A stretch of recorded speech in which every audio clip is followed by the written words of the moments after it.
Good afternoon. The first item of business this afternoon is time for reflection. Our time for reflection leader today is the Reverend David Mumford, St Andrew's Episcopal Church in Brechin.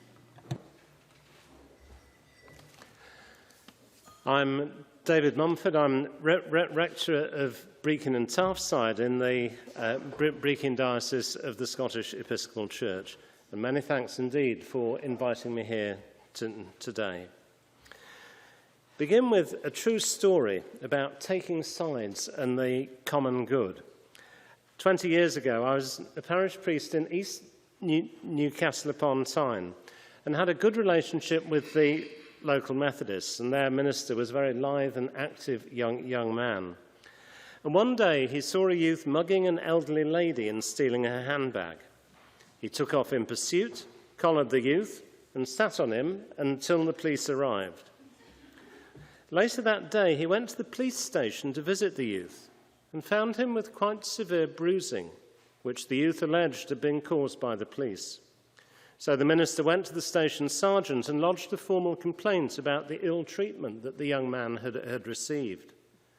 The station sergeant took down the details and then took the minister on one side and asked him if he really wanted to make this complaint. The young man was known to the police, had a record for petty theft and drug taking, and had clearly caused the old lady real suffering. The courts wouldn't adequately punish him for what he'd done.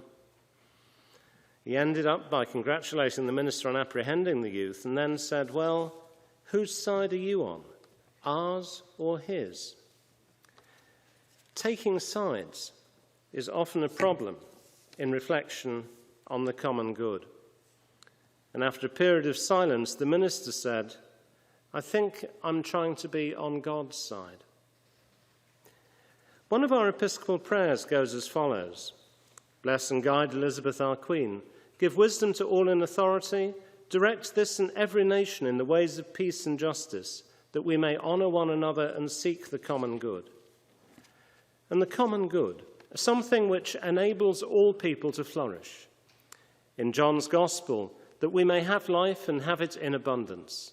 Security, food, warmth, shelter, housing, health, education, the chance to participate in determining our own destiny and the society in which we live. All these are part of what goes together in making up the common good. And Christians would see the promotion of the common good as a public consequence of being on God's side. And there is a moral responsibility on public authorities to seek that common good. May God be with you in this work.